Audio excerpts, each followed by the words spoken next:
Okay, let's unpack this. We are sitting down today to talk about someone who is, and I don't think this is an exaggeration, one of the most famous human beings on the planet. It's not an exaggeration at all. I mean, truly. Mhm. Someone whose fame is so pervasive that if you just drop her first name, Britney, in a conversation, pretty much anywhere, Tokyo, Toronto, Timbuktu, people know exactly who you're talking about. It's true. We're dealing with a figure who has, completely transcended being just a singer or an entertainer. Yeah. She's a genuine cultural touchstone, a monocultural entity, really. And the numbers back that up.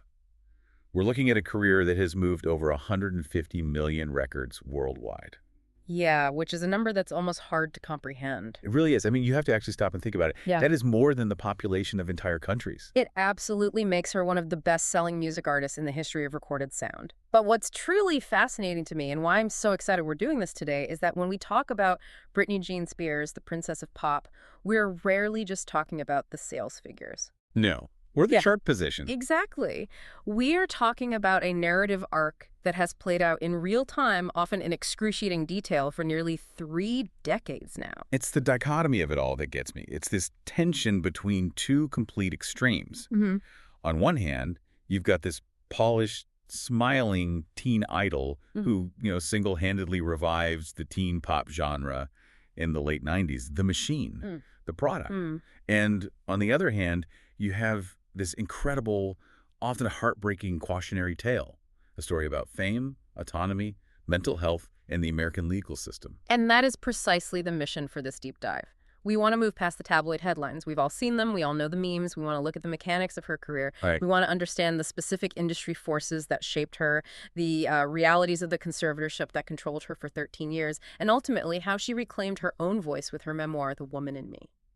So grab your headphones and settle in. We are doing a deep dive into the life, the music, the legal battles, and the resilience of Britney Spears. To really understand Britney, to get the whole Free Britney movement and everything that came after, you have to go back, way back. To the very beginning. Yeah. And I don't mean the Baby One More Time video in the school hallway. I mean the actual beginning. Yes, back to the Deep South. She was born in Macomb, Mississippi back in 1981, but really she was raised in Kentwood, Louisiana. The Bible Belt. Very much so. It's almost a classic American origin story in a way.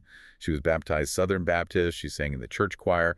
It sounds like a very traditional small-town upbringing. You can picture it, the front porch, the sweet tea, the whole thing. Exactly. Yeah.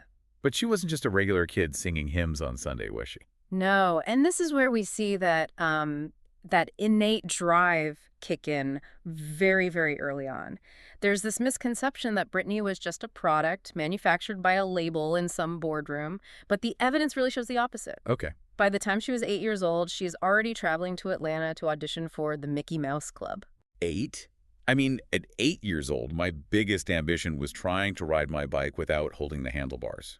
She's auditioning for a massive Disney production. And getting rejected initially. The casting director, Matt Casella, actually told her she was too young, which, to be fair, she was. Right. But, and this is such a crucial pivot point in her story, he didn't just pat her on the head and send her back to the choir. He saw something in her. He saw a spark. And he actually introduced her to a talent agent in New York City, a woman named Nancy Carson. So at 8 years old, because of this raw talent, she's suddenly engaging with New York talent agents. That is a massive, massive jump from Kentwood, Louisiana. A huge jump. And this leads to her spending summers in New York City, attending the Professional Performing Arts School. She lands a role as an understudy in an off-Broadway musical called Ruthless. She competes on Star Search. So this wasn't an overnight thing. It wasn't a scout plucking her out of a shopping mall. Not at all. This was a childhood spent working. It was a childhood defined by labor and discipline. And eventually, that persistence pays off. She circles back around and finally gets on the Mickey Mouse Club in 1992. Which, when you look back at it, was basically a training camp for the future superstars of the millennium. It's unbelievable. I mean, you had Britney, you had Justin Timberlake, Christina Aguilera, Ryan Gosling, Kerry Russell. It's insane to think they were all in the same room learning dance steps together in Orlando. But as we know, the show gets canceled in 1994. It does. And this is the part of the story that I love because it feels so relatable. For just a second, she goes back to Mississippi. She enrolls in a regular high school. She did. She tried to reintegrate. She actually compared it to the movie Clueless, but she said she was just bored. I can imagine. Yeah, she was the point guard on the basketball team. She went to homecoming. She did all the normal teenage things. But she later said, quote, "I wanted more. The taste of the stage, the energy of New York and Orlando, it had completely rewired her. She couldn't just settle for Friday night football games anymore." And this is where it gets really interesting. Because when she decides to get back in the game around 1997, the music industry looked completely different from what she eventually became. She almost joined a girl group, right? Yes, a group called Innocence. But her manager at the time, Larry Rudolph, he had a different vision. He pitched her as a solo artist. And the reaction from the record labels is really telling about the state of music in 1997. What were they saying? Well, think about the landscape back then. It was the absolute peak of the boy band era, Backstreet Boys, NSYNC. Right. Or on the female side, you had the whole Lilith Fair movement, Alanis Morissette, Fiona Apple, Sheryl Crow, women with guitars singing about angst. So when Rudolph pitched a singing, dancing, solo teenage girl, 3 major labels rejected her. They specifically said, and this is a quote, "There wasn't going to be another Madonna, another Debbie Gibson, or another Tiffany." ouch, wow. Talk about getting it wrong. That has to be one of the worst predictions in music history. It's definitely up there with the Beatles have no future in show business. But Jive Records saw something different, and this is the quote that I think really defines the entire Britney phenomenon. Jeff Fenster, who is the senior VP at Jive, heard her audition. And for context, she didn't sing a bubblegum pop song for this audition, did she? No, she sang Whitney Houston's I Have Nothing. That is a massive song to sing for an audition. I mean, that is a high-wire act. You cannot fake your way through Whitney Houston. You absolutely cannot. It requires power, it requires control, emotion. And Fenster was floored. He said, "It's very rare to hear someone that age who can deliver emotional content and commercial appeal." Wow. But then he added something that I think is the key to her entire survival. He said, "For any artist, the motivation, the eye of the tiger is extremely important." And Britney had that. The eye of the tiger. That's not just talent. That's hunger. That's an athlete's mindset. Precisely. It's the willingness to do the work, to drill the choreography until your feet bleed. But here is a massive what-if scenario for you to chew on. When she got signed, Britney didn't originally want to make pop music. Wait, really? Given that she is literally the princess of pop, what did she actually want to make? She envisioned her sound as, and this is in her own words, Sheryl Crow music, but younger, more adult contemporary. Wow.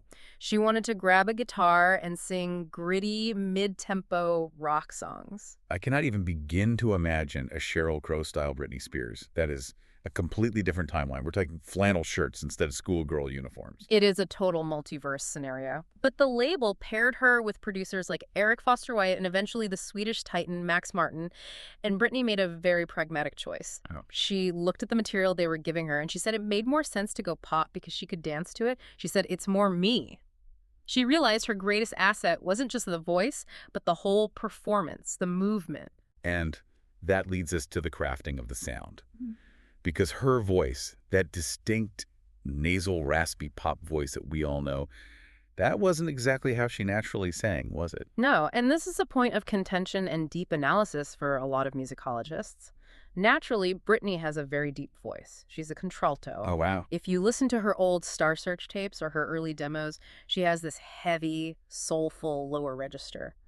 But Eric Foster White and the Swedish producers like Max Martin, they basically shaped her voice over the course of a month. How? They pushed for that mid-nasal delivery because it cuts through the radio frequencies. It was brighter. It sounded like the Backstreet Boys or NSYNC, but female. So it was engineered for pop radio dominance. It was sonic branding, and when her debut album, Baby One More Time, dropped in January 1999, it was an atomic bomb. It changed everything. It was the best-selling album ever by a teenage artist. It went #1 in 15 countries, and the video, we have to talk about the visual control she exerted here. Oh. Jive Records originally wanted an animated video. They wanted to market her to little kids with a cartoon, like Power Rangers style. No way. Power Rangers Britney, fighting monsters in spandex. Can you imagine? It would have killed her career before it even started. But Britney, at 16 years old, said no. She insisted on the concept of a student in class, bored, dreaming of dancing. So the whole Catholic schoolgirl uniform idea, that was her? That was her vision. She conceptualized the dance breaks in the hallway. That wasn't a puppet on a string. That was her calling the shots. That's amazing. I think a lot of people assume she was just doing what she was told, a vacant vessel for the label, but she was in charge of the visuals from day one. And that visual iconicism is what launched her into the stratosphere. But with that fame came immediate, intense scrutiny. The Rolling Stone cover, where she's 17, lying in bed with a Teletubby. Oh, I remember that controversy so vividly. The American Family Association went absolutely nuts. They called it a disturbing mix of childhood innocence and adult sexuality, and called for this massive boycott of her music. They were furious. But Britney's response was just classic. She didn't apologize. Not at all. She just said, "What's the big deal? I have strong morals. I'd do it again." She just wasn't backing down. She knew exactly what she was doing. And then she follows it all up with, "Oops, I did it again," in May of 2000. Which was the commercial peak. I mean, it sold 1.3 million copies in its first week alone. That was a record for a solo artist that held for years. And the critics were starting to catch on, too. They were. Rob Sheffield from Rolling Stone, who's a brilliant critic, he made a great point about this album. He said, under the cheese surface, there was a demand for satisfaction that was fierce and downright scary. She was demanding to be taken seriously as a force. I did it again. I dominated you again. Exactly. And that brings us right to the transition, because you can't be a teen idol forever. That shelf life is incredibly short. You have to grow up. And that is usually where pop stars stumble. They either grow up too fast and alienate their base, or they stay young too long and become a parody. But Britney, she just leaned right into the growth. The 2001 album was literally just called Britney. A statement of identity. This is the era of "I'm a slave for you." This is where she starts working with the Neptunes' Pharrell Williams and Chad Hugo. A completely different sound. So much funkier, sweatier, more hip-hop inspired. And visually, the 2001 VMAs. The snake. The albino Burmese python. Iconic. I mean, just standing there with a tiger in a cage behind her and a massive python draped on her shoulders. PETA hated it, obviously, but culturally it was a seismic moment. It was the shedding of the skin, literally and metaphorically. She was declaring she wasn't a little girl anymore. She was commanding nature itself. And by 2003, with the album In the Zone, she's taking even more creative control. She's writing, she's co-producing. That album gave us Toxic, which won her a Grammy for Best Dance Recording. It did. And what's interesting is that Toxic is such a production masterpiece. The high-pitched Bollywood strings, the surf guitar, but it was her vocal delivery, that breathy, stuttering style that made it work. Right. If you have anyone else sing Toxic, it just doesn't sound like Toxic. Not at all. But while the career is soaring, while the hits are just piling up, the personal life starts getting complicated. We have to talk about the Justin Timberlake era. We do. They were the absolute golden couple of pop. The denim-on-denim red carpet moment is etched into our collective memory. But when they broke up in 2002, the narrative war was incredibly one-sided. Oh, absolutely. Justin releases Cry Me a River, and the video features a woman who looks exactly like Britney. Same hat, same hair, and it implies she cheated. And for years, that was the accepted story. Britney broke his heart. Britney was the villain. But this is where the 2023 memoir, The Woman in Me, completely changes our historical understanding of that time. It recontextualizes everything. Yeah, let's unpack this, because she reveals something absolutely massive in that book that nobody knew. She revealed that during that relationship, she became pregnant and that she had an abortion. She wrote that Justin wasn't ready for fatherhood and explicitly said he didn't want to be a father. And she described the procedure as agonizing. She took pills at home to keep it private, crying on the bathroom floor. It's heartbreaking. And when you look back at her song Every Time, which she wrote as a response to the breakup, the lyrics take on a totally different meaning now. Oh, completely.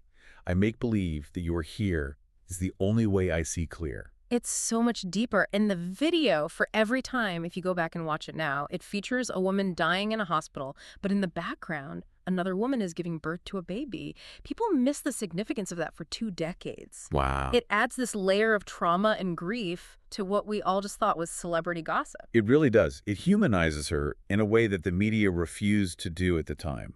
She wasn't just a pop star dealing with a breakup. She was a young woman dealing with a profound medical and emotional event. And amidst all of this, she's getting mentorship from Madonna. The 2003 VMA Kiss, that opening moment with Britney, Christina, and Madonna, it wasn't just a publicity stunt, though it was certainly that too. Right. Madonna saw a kindred spirit in Britney. She recognized that same quality of resilience and star power. She viewed Britney as the heir apparent. But as we move into 2004, the wheels start to wobble. Things start moving very fast. too fast. The tumultuous years, that's what this period is often called. It starts with the 55-hour marriage to her childhood friend Jason Alexander in Las Vegas. Which was annulled almost immediately. But the legal language in the petition, it said she lacked understanding of her actions. That phrase haunts me, honestly. It really is a precursor to the legal language we'd see later. It established a precedent that she wasn't in control of her faculties. And then, almost immediately after that disaster, enters Kevin Federline. K-Fed, the backup dancer. They meet, sparks fly, and they get engaged after just 3 months, and they film the reality show Britney and Kevin. Chaotic. Which he later called the worst thing I've ever done. And it was. It destroyed the mystique. For a pop star, especially one like Britney, distance is important. The show showed way too much. It was grainy. It was awkward. But during this time, the most important shift happens. She becomes a mother. Yes. Sean Preston is born in 2005, Jaden James in 2006, and the media scrutiny shifts from pop star to bad mother. The photo of her driving with the baby on her lap, that was everywhere. Exactly. That was a huge turning point in public perception. She said it was a mistake made out of fear. She was terrified of the swarm of paparazzi surrounding the car and just wanted to get out of there. But the narrative was set. She was reckless. And then the divorce filing in 2006. And then 2007. I feel like we just have to say 2007 and everyone knows what we mean. It's become a shorthand for a breakdown. It was the year of the breakdown. But we have to look at the context. We have to have some empathy here. Her aunt, Sandra, who she was very close to, died of ovarian cancer in January. She's going through a contentious divorce. She's in and out of rehab. It's just one thing after another. And then the incident in Tarzana, California. The head shaving. I remember seeing those photos. The world just mocked her. It was late-night monologue fodder. Every comedian had a bald Britney joke. Yeah. But looking back at it now, it looks like a cry for help. Or maybe an act of rebellion. I view it as rebellion. Losing her hair was losing the one thing the industry prized most, her image. Her blonde locks were her currency.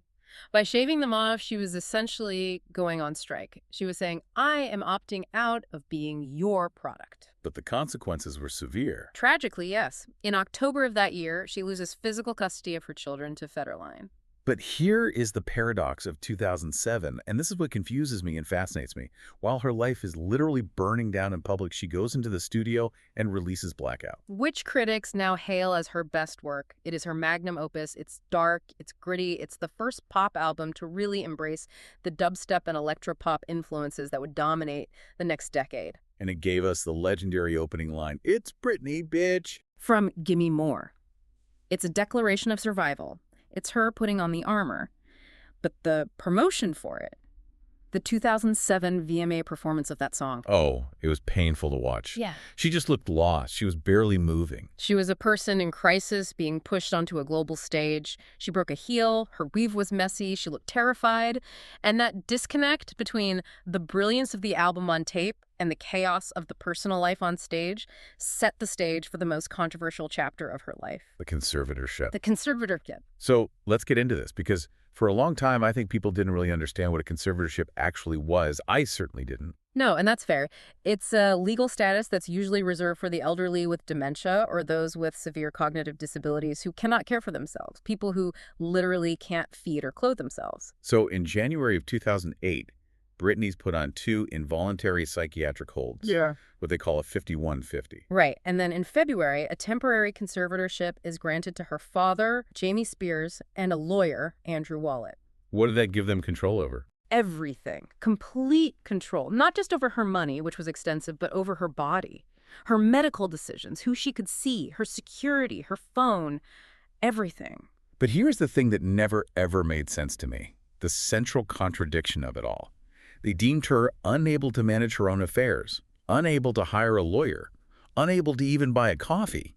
Yet that same year, she guest stars on How I Met Your Mother and records the album Circus. That is the paradox. That's the question at the heart of this entire thing. How can someone be too incapacitated to have basic human rights, but capable enough to memorize lines, learn complex choreography, or record an entire album, and then embark on a world tour? The comeback machine was in full swing. Circus was a massive hit. She went on tour. She became a judge on X Factor. For $15 million, by the way. Making her the highest paid judge on a singing competition show at the time. She was generating massive, massive revenue. And then the Vegas residency. Piece of me. which completely redefined Las Vegas. Yeah. Before Britney, Vegas was where old artists went to retire. It was for Sinatra and Celine Dion. Britney made it cool for the younger demographic. She turned it into a club destination. The numbers were huge. She grossed over $1.1 million for a single show, setting a record. So she is generating hundreds of millions of dollars. She's employing an army of dancers, makeup artists, truck drivers, catering staff. She is an economic engine. But legally, she is a child. Precisely. And for years, the public narrative was, Britney's back, she's healthy, she's happy, look at her Instagram. But underneath all that, the Free Britney movement started bubbling up around 2019. It started almost as a conspiracy theory, didn't it? Fans analyzing the color of her shirt on Instagram saying, she's sending us signals. It seemed very far-fetched to the mainstream media, but the catalyst was when the Domination residency was suddenly canceled in 2019. Britney went on an indefinite hiatus, her father suffered a colon rupture, and then rumors started swirling that she was being held in a psychiatric facility against her will because she refused to take her medication. And then the documentaries hit. Framing Britney Spears in 2021 changed the entire game. It brought mainstream attention to the court documents. It shifted the conversation from leave Britney alone to free Britney. And then the moment that stopped the world. June 2021, Britney speaks to the court herself. I remember listening to the leaked audio of that testimony. It was just chilling. She called the arrangement abusive. She spoke for over 20 minutes, uninterrupted. She spoke about being forced to perform when she was sick. She spoke about being forced to take medication like lithium, which made her feel drunk and out of control. And perhaps most shockingly, she spoke about reproductive control. The IUD. Yeah. She told the judge she wanted to get married and have another baby, but her conservators would not allow her to go to the doctor to have her IUD removed. And that was the moment the general public finally realized, oh, this isn't protection. This is ownership. This is a human rights violation. It was visceral. And the legal system, under massive public pressure, finally moved. In November of 2021, Judge Brenda Penny terminated the conservatorship. After 13 years, she was free. So what does this all mean? She's free now. But freedom isn't a magic switch that just fixes everything. You don't just erase 13 years of trauma. No. And the years since 2022 have been a period of intense adjustment. It's been messy. She married Sam Asghari in June 2022, this fairy tale wedding, but that ended in divorce by May 2024. And the family estrangement continues. Her parents and her sister weren't invited to the wedding. Her relationship with her sons is complicated and distant. It's a trauma recovery process playing out on Instagram for the world to see. We see the videos of her dancing in her living room, sometimes looking disheveled. We saw the knife dance incident in 2023, which led to a police welfare check. Which she clarified were fake knives, props from a Halloween store. But it shows how the public is still so hyper-vigilant about her every move. And she has pushed back on that. Wow. When police were called for a welfare check just because she deleted her Instagram account, she was furious. She asked fans to respect her privacy. She's trying to figure out who she is without the constraints, without a team of handlers telling her what to wear or what to say. Oh, musically. She did dip her toe back in. She released Hold Me Closer with Elton John. Which was a success. It debuted at number 6 on the charts. It proved the demand is still there. People want to hear her. But she has been very clear about her career stance since then. Very clear. She stated she will never return to the music industry in the traditional sense. She is done being the face on the billboard. But she dropped a nugget of information recently that I found absolutely fascinating. She said she has ghostwritten over 20 songs for other artists recently. Which is incredible. It means her creative output is flowing. She is writing, she's composing. But she's choosing to remain anonymous. She's engaging with the art, but rejecting the fame machine. She wants the work without the scrutiny. Let's talk about that artistry for a second. Because with all the drama, with all the legal battles and the memes, I feel like people sometimes forget Britney Spears changed pop music. She absolutely did. She is the architect of modern pop. If we look at her vocal style, that baby voice we discussed earlier, it became the blueprint for a generation of singers. But she also heavily utilized auto-tune not just to fix pitch, but as an aesthetic instrument. Like on Blackout. Yeah. It sounds robotic, but it's intentional. It's textured. Exactly. Critics used to slam her for it, calling it inhuman or fake. But now, look at the hyperpop genre. Look at Charlie XCX. Look at PC Music. Look at 100 Gex. They are all using vocal processing in the exact way Britney pioneered on Blackout. She was so far ahead of the curve. And what about the performance aspect, the lip syncing? That's always been the main criticism, right? She doesn't sing live. But Britney's argument was always, I'm busting my ass dancing. She brought a level of choreography, these tempered erotic moves, belly dancing, knee-busting floor work, that influenced everyone from the Pussycat Dolls to Lady Gaga. She made the pop star synonymous with elite athlete. Speaking of Lady Gaga, she cited Britney as a major influence. So has Miley Cyrus, Selena Gomez, Charlie XCX. I mean, the list is endless. Britney Spears effectively killed the rockist view of the 90s, that idea that only guys with guitars were real musicians.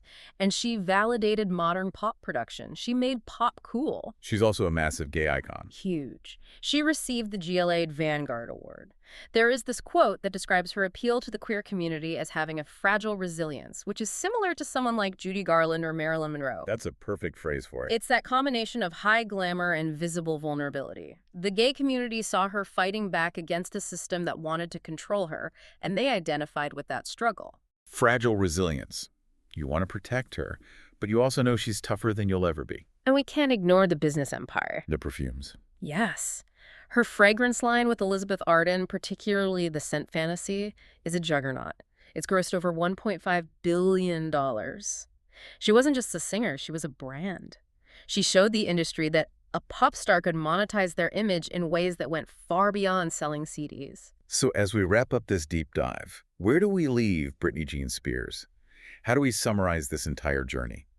I think we have to view her story as one of profound survival. I mean, she went from a small town in the Bible Belt to global superstardom. She endured a public mental health crisis that was mocked by the entire world. She survived a 13-year legal hold that stripped her of her basic human rights, and she is still here.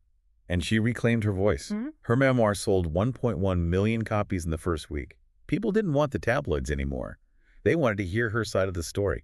And that legacy is secure.